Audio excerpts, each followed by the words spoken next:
tu as une boutique e-commerce ou tu souhaites en lancer une et travailler avec la Chine, fais attention. Ça fait déjà plusieurs semaines en fait que je me trouve ici en Chine, que je visite des usines, que je collabore avec des fournisseurs et je peux te dire qu'il y a un constat qui ressort, c'est qu'ils sont méfiants vis-à-vis des e-commerçants. La première chose, c'est qu'ils ont comme image des vendeurs peu fiables et peu sérieux. Déjà dans les négociations, généralement, la première chose qu'ils demandent, c'est le prix. Le prix. Petit MOQ, petit prix. Ils ne se préoccupent pas de savoir qu'est-ce qu'a gagné le fournisseur, qu'est-ce que lui peut en tirer de cette collaboration. En fait, on pense qu'ils ont absolument besoin de nous, qu'ils dépendent de nous et qu'on peut exiger n'importe quoi. Alors laisse-moi te dire une chose, en Chine, ils ne courent pas après les clients. D'ailleurs, il y a même des usines qui ne travaillent que sur le marché interne et qui ne travaillent même pas à l'international. D'autres ont déjà des gros vendeurs, notamment aux États-Unis, et ils n'ont pas besoin en fait de toi. Toi qui vas passer une petite commande de 100 MOQ, 200 MOQ, ce que je recommande au départ pour commencer, des petites quantités pour tester son marché. Mais il faut être humble et se dire que les usines, elles n'ont pas forcément besoin de toi. En fait, l'exemple le plus flagrant, c'est que là en ce moment, je me trouve dans le centre en fait de Canton, au niveau de tout ce qui est centre commercial, et en fait, on n'est pas beaucoup d'étrangers, on est très peu.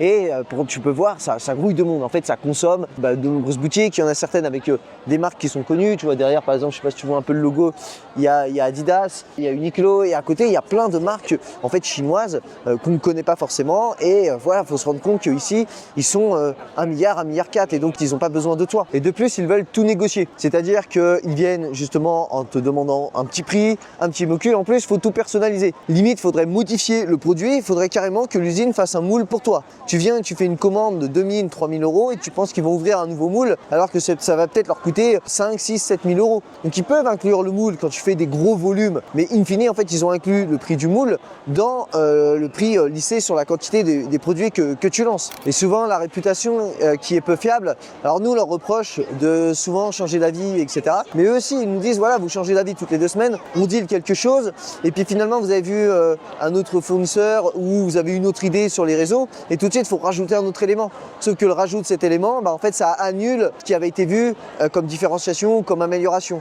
Donc, on a la réputation d'être des girouettes en fait et de changer aussi d'avis et ça les énerve parce qu'ils passent beaucoup de temps en fait sur le développement du produit, sur la négociation et au final, en fait, ils reperdent du temps dessus. En fait, on a la réputation de pas être sérieux, de pas avoir de méthode et surtout en fait de valider en fait le produit en même temps que le sourcing, que rien n'est propre, rien n'est carré et que quand on arrive, c'est pour prendre de l'info à droite à gauche, picorer et aller peut-être voir un autre fournisseur. Et ça, ils le remarquent. Ne croyez pas qu'ils sont bêtes, qu'ils sont dupes et qu'ils pensent forcément que quand vous négociez avec eux, quand vous parlez avec eux, vous allez forcément passer commande. En fait, pourquoi est-ce que les fournisseurs parlent avec vous? Tout simplement parce que en fait, ils tentent leur chance avec vous. C'est du win-win. Ils savent que sur 10 clients, il n'y en aura sûrement que 2 en fait qui vont exploser. Le reste, soit ils vont arrêter, d'autres vont stagner, certains vont juste assurer une vitesse moyenne des ventes.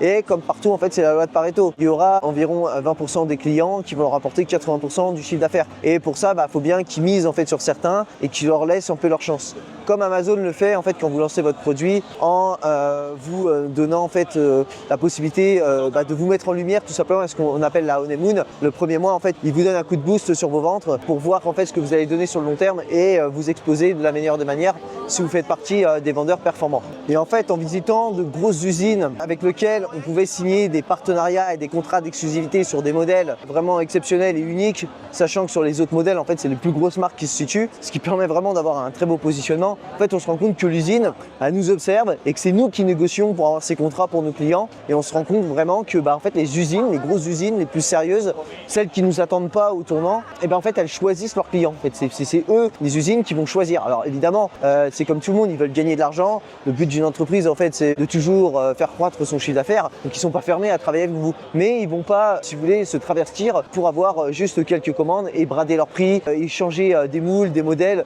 juste pour faire plaisir, alors que finalement, ils ne sont pas forcément gagnants dans ce deal. En fait, tu dois inspirer confiance. Et les grosses usines sérieuses, en fait, elles aussi, elles travaillent sur le long terme. Donc quand on se déplace avec des agents de sourcing chinois qui vont négocier en fin de contrat pour négocier en fait vraiment la fin du deal, et surtout nous, ça nous permet aussi de poser des questions assez fines, de vérifier pas mal de choses, ils voient aussi notre sérieux. Ils se disent, ah oui, ils contrôlent ça, ils regardent ça, ils ont un cahier des charges, ils ont des personnes qui sont d'ici, qui vivent ici, donc ils nous prennent aussi au sérieux. Et en fait, ça leur inspire confiance. Au mieux justement d'avoir de la méfiance, ils se disent que nous sommes des personnes en fait dignes de confiance avec qui on va pouvoir travailler sur le long terme. Et c'est pareil pour ceux qui se déplacent directement sur les foires. Ils arrivent comme des touristes, ils n'ont pas d'idée produit. En fait, ils viennent ici en disant ah, c'est ici que je vais trouver une idée. Mais c'est pas à la source qu'on trouve l'idée. C'est devant son ordinateur avec des datas. Tu peux peaufiner des personnalisations, structurer un peu mieux ton produit et voir potentiellement le catalogue des fournisseurs. Oui, certes sur place, mais ils nous voient arriver comme des touristes, papillonner, ça demande des mocus, ça prend 50 000 cartes de visite. Il n'y a rien de structuré. Et ça, les Chinois, ils n'aiment pas ça. Pourquoi?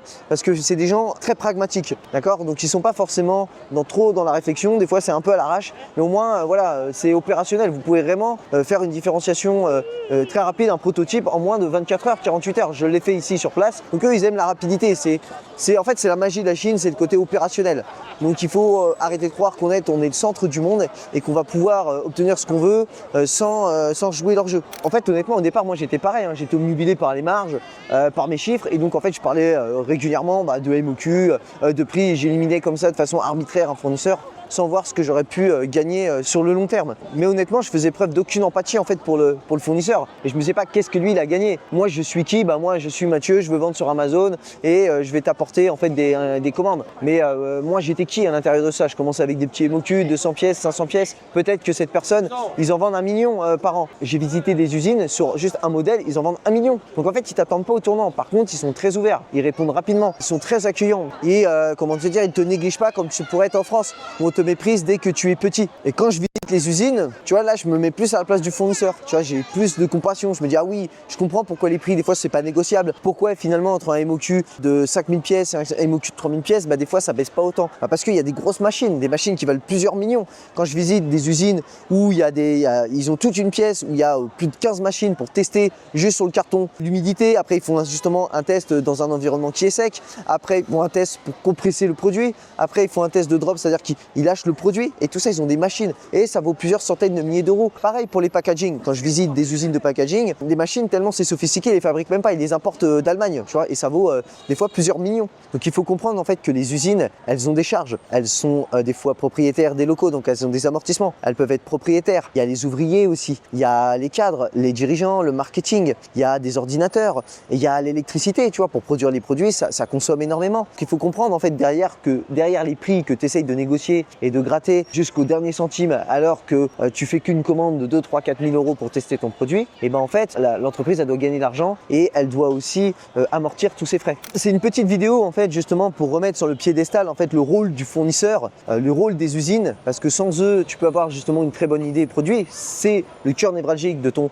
projet. Et si derrière tu n'as pas un bon relationnel avec ton usine, si ça se passe pas bien, en fait ils vont pas renouveler tes commandes, ou c'est toi qui vas partir parce que vous serez dans un climat conflictuel. Il faut savoir que derrière le fournisseur, derrière l'usine se trouve ton produit, c'est ça qui sera dans les mains de ton client. Et si le produit est mauvais, si le packaging est défectueux, s'il y a des choses qui ne vont pas, et forcément tu auras des mauvais commentaires, ça va défoncer ta fiche produit, tu auras des retours et donc tu auras une mauvaise note auprès d'Amazon, tu vas pas être dans les petits papiers, et surtout tu vas voir vu que tu auras des retours, tu auras des frais, donc ça va casser ta marge. Donc la relation avec ton fournisseur elle est très importante. Il faut penser à se mettre à sa place.